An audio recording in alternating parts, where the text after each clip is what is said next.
Picture this. You're standing on an icy ridge looking down. Oh. Strapped to your boots are crude wooden boards driven through with rusty iron spikes. These improvised crampons bite into the frozen soil, keeping you rock steady. Below you, 9,000 of Europe's finest knights are sliding helplessly on the ice, their horses panicking, their steel boots finding no purchase. They have brought expensive ropes to hang you. You have brought cheap boulders to crush them. In the next few minutes, the old world order will be smashed to pieces by a falling rock. This is the Battle of Morgarten, and this is how a group of farmers executed the perfect ambush. Before diving into these forgotten stories of survival and suffering, if you enjoy learning about the hidden truths of history, consider hitting that like button and subscribing for more content like this. And please comment below to let me know where you're listening from. I find it incredible that we're exploring these ancient stories together from different parts of the world, connected across time and space by our shared curiosity about the past. The date is November 15th, 1315. The location is a frozen nightmare along the edge of Lake Egeria. The geography here forms a natural guillotine. To the left is the freezing water. To the right, the steep timber-clogged slopes of the Morgarten mountain. Cutting between them is a mud track barely wide enough for 2 horses. Duke Leopold, the first of the House of Habsburg, has marched his army directly into this throat.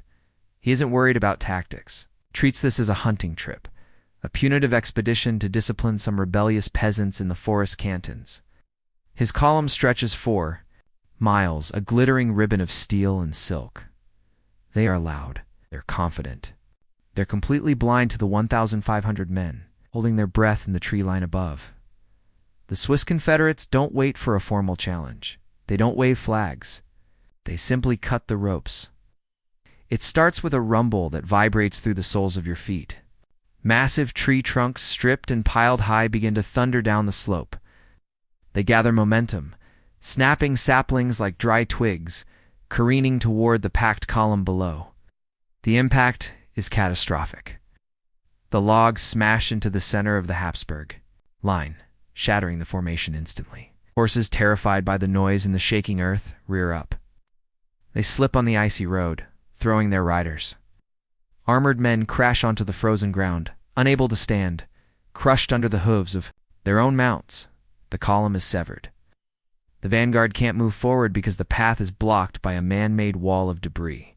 The rearguard can't retreat because the path is clogged with thousands of confused soldiers pushing forward. Chaos reigns, then the stones follow. Boulders the size of wine barrels bounce down the cliff face, punching through shields and crumpling. Helmets like parchment. Screams of men and horses drown out the orders of the commanders. The invincible heavy cavalry is now just a terrified mob trapped in a bowling alley. And then the Swiss attack. They don't march. They sprint down the icy slopes, their spiked boots giving them perfect traction. While the knights below are playing Bambi on ice, they hit the disorganized Austrians with the force of a freight train. This isn't a battle. It's an execution. The Swiss aren't looking for surrender. They wield halberds and morning stars, weapons designed to break armor and crush bone. A knight struggles to his knees, raising a hand to yield, expecting the civilized custom of ransom. A Swiss farmer answers by driving an axe through his visor. Blood sprays across the snow. The knights on the edge of the road are pushed backward. By the crush, they topple into Lake Egeria. The water churns as hundreds of men weighed down by 60 pounds of plate mail sink into the black depths. They don't even get to fight. They just drown, watching the surface disappear above them. In less than an hour, the myth of knightly superiority is shattered. The Swiss have turned the terrain itself into a weapon, and they are using it. To dismantle the Habsburg army piece by bloody piece, but to understand why these farmers were angry, enough to massacre the nobility, and why Leopold was foolish enough to walk into this trap. We have to look at the men who thought they owned the world. To understand the magnitude of this disaster, we must leave the bloody snow of Morgarten and travel to the marble halls of Vienna. We need to look at the victims of this massacre not as corpses, but as they saw themselves, the masters of the known universe. The House of Habsburg was not just a noble family. They were a geopolitical inevitability. By the early 14th century, this dynasty was aggressively expanding its tentacles across Central Europe. They controlled Austria, Styria, and vast swaths of what is now Germany. They were the too big to fail institution of the Middle Ages. Their power was backed by God, gold, and the heaviest cavalry in Christendom. At the center of this specific catastrophe stands Duke Leopold I. He is 25 years old. He is the younger brother of Frederick the Fair, the King of Germany. Leopold is the archetype of the high medieval aristocrat, ambitious, impeccably bred, and dangerously overconfident. Historical records describe him as a man of action, eager to prove himself outside his brother's shadow. He possesses the best armor money can buy and commands a retinue of knights who have spent their entire lives training for warfare.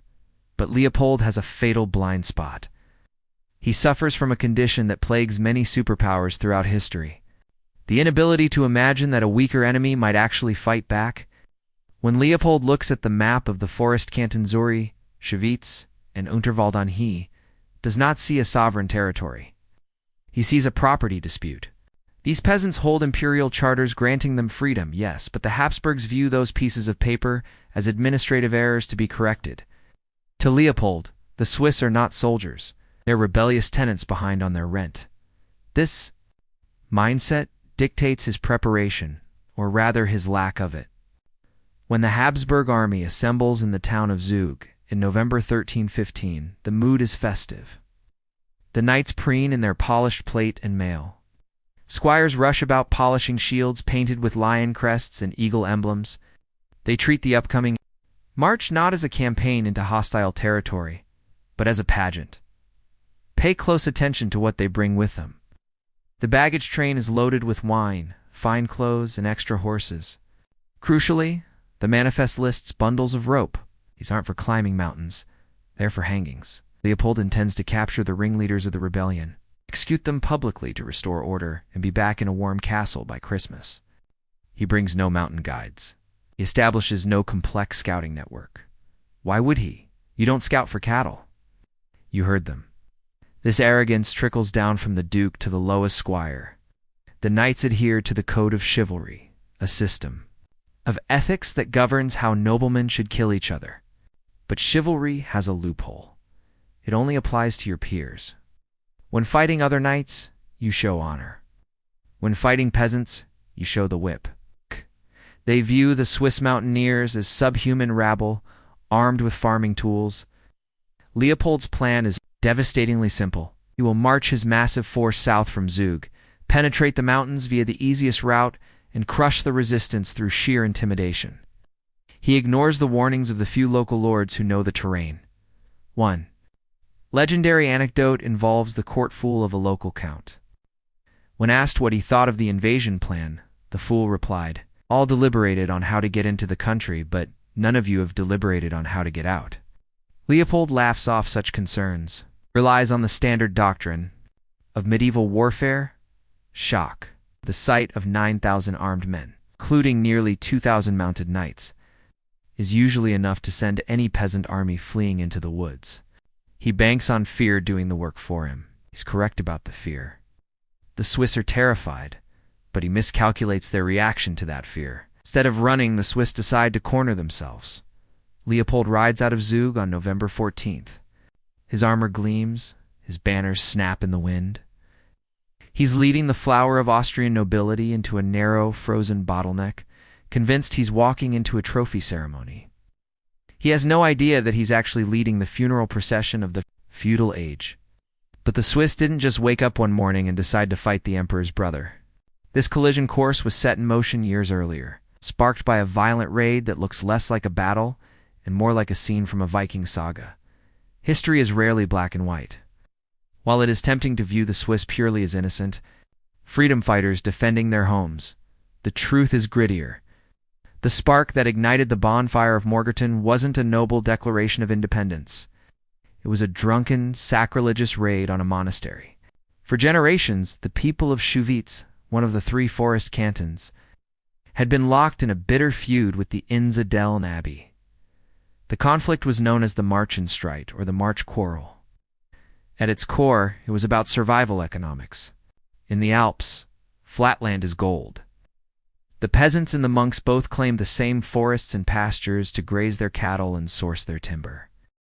Tensions simmered for decades. The abbot, protected by the Habsburgs, frequently complained to the emperor that the rude peasants were stealing his timber. The peasants in turn argued that the land had been theirs since time immemorial, long before the monks arrived with their quill pens and land deeds. Then on the bleak, wintry night of January 6, 1314, Epiphany night, the simmering pot boiled over. Led by their landman Werner Stelfaker, a group of hot-headed men from Schwyz decided they had had enough of the abbot's threats. They didn't send a letter of protest. They launched a full-scale invasion of the holy grounds. They stormed the Einsiedeln Abbey. This was not a polite occupation. The men of Schwyz broke down the doors. They looted the cellars, drinking the monks' sacramental wine until they were roaring drunk. They smashed relics, desecrated the altars, and ran wild through the cloisters. But they didn't stop at property damage. They rounded up the monks, dragged them out into the snow, and took them hostage. This act was political suicide. In the 14th century, attacking a monastery was equivalent to attacking God himself. The retaliation was swift and spiritual. The Bishop of Constance, at the urging of the Habsburgs, placed the entire canton of Schwyz under interdict. This was the nuclear weapon of the medieval church. It meant no masses could be sung, no babies baptized, no marriages blessed, and most terrifying of all, the dead could not be buried in consecrated ground. To a deeply religious medieval society, the people of Schwyz were now spiritually dead, damned to wander hell for eternity. Eventually, the excommunication was extended to all three forest cantons Schwyz and Unterwalden because they refused to abandon each other. This is the crucible that forged the Swiss Confederation. They were now outlaws in both the physical and spiritual realms. This context is vital to understanding the savagery at Morgarten. When Leopold marched south a year later, he wasn't just coming to collect taxes. He was coming to execute heretics who had dared to touch the church. And the Swiss knew that surrender was impossible. You cannot negotiate when the enemy believes you're an agent of the devil. The raid on Inzidel had removed the safety net. The bridge back to peaceful coexistence had been burned, and the ashes were scattered in the abbey's wine cellar. With their backs against the wall, the forest cantons renewed their oath of alliance. They swore to stand together against the malice of the time. So when scouts reported that the Habsburg army was gathering at Zug, the Swiss didn't panic. They mobilized. But they were few, and the enemy was legion. They needed a miracle, or more. Accurately, they needed a mistake. And Leopold was about to give them a colossal one. On the morning of November 15th, the Habsburg war machine rolled out of Zug. It was a sight designed to inspire. The sun glinted off thousands of polished helmets, and the air was filled with the rhythmic clinking of mail and the heavy tread of war horses. This was the Golden Column. Leading the way was the heavy cavalry, the tanks of the medieval battlefield. These weren't just soldiers, they were the celebrities of their day. Counts, barons, and knights from across the Habsburg lands rode knee to knee, their shields emblazoned with the heraldry of ancient houses. They rode tall in their saddles, joking with one another, discussing the winter festivities awaiting them once this peasant annoyance was dealt with. Behind the knights came the infantry, foot soldiers, crossbowmen, and servants, followed by a long, sluggish baggage train. In total, the line stretched for nearly 3 miles. But as they moved south along the shores of Lake Egeri, the road began to tighten. The wide plains gave way to a cramped, boggy track. To their right, the dark waters of the lake lapped against the shore. To their left, the ground rose sharply into the steep wooded slopes of the Morgarten territory. The formation was forced to squeeze. The line of knights, once a wall of steel, thinned out into a long, fragile thread. In some places, they were forced to ride single file. This is the nightmare of any military commander, the bottleneck. This formation, an army of 9,000, is effectively an army of one. If the front man stops, the whole army stops. If the front man is attacked, the 8,999 men behind him can do nothing but watch. Yet Leopold pressed on. He was blinded by the arrogance of knightly chivalry. In his mind, the Swiss would be waiting in a traditional shield wall on some open field, where his knights could lower their lances and smash through them like a hammer through glass. The idea that the enemy might not play by the rules didn't register. There is a legend that persists in Swiss folklore about this moment. It is said that Henry of Hunnenberg, a local noble sympathetic to the Swiss cause, tried to warn the Austrians. He supposedly shot an arrow into the camp of the Schweizer the night before, bearing a parchment with a cryptic message: "Watch out at Morgarten." But other accounts suggest he tried to warn Leopold, pointing out that the pass was a death trap. If the warning was given, it was ignored. Leopold likely viewed caution as cowardice. By mid-morning, the vanguard of the Austrian column had pushed deep into the defile between the slope and the lake. The ground was frozen hard, slippery as glass. The horses struggled for footing. Chatter among the knights began to die down, replaced by the heavy breathing of animals and the creaking of leather. The shadow of the mountain fell over the road, plunging the golden column into a gloomy twilight. They were now fully inside the kill box. Above them, hidden behind screens of fir branches and snow, the men of Schwyz watched. They could see the plumes on the helmets. They could hear the voices of the men they were about to kill. They waited until the column was so deep into the pass that turning back was physically impossible. Leopold rode near the front, surrounded by his personal guard.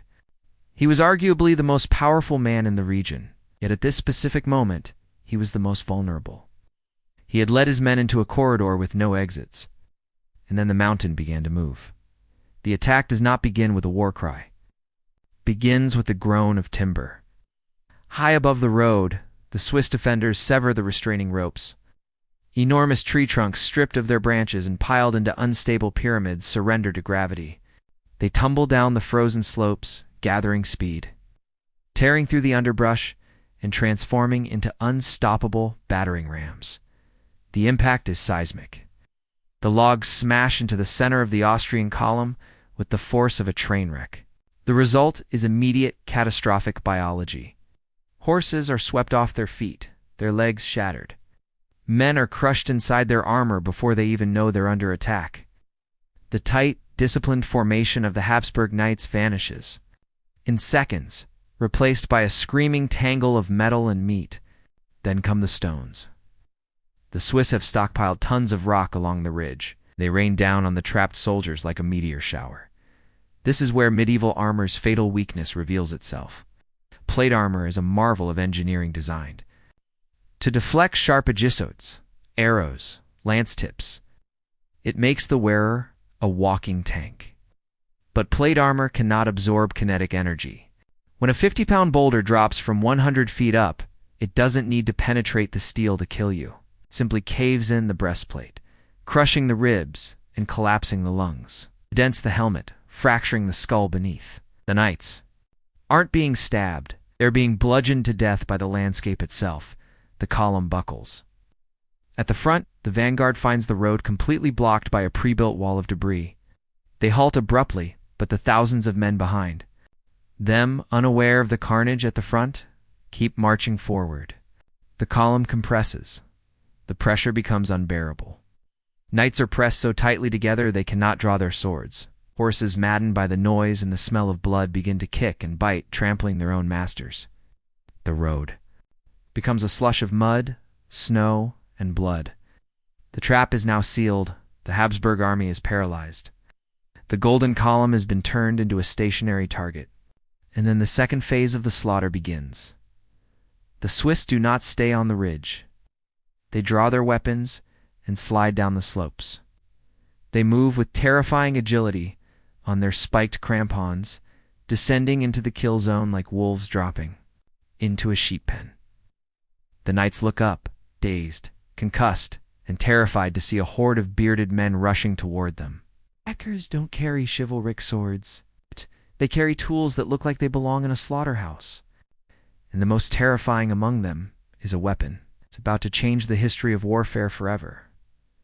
To understand why the Battle of Morgarten shattered the medieval world, we have to zoom in. Forget the wide shot of the army.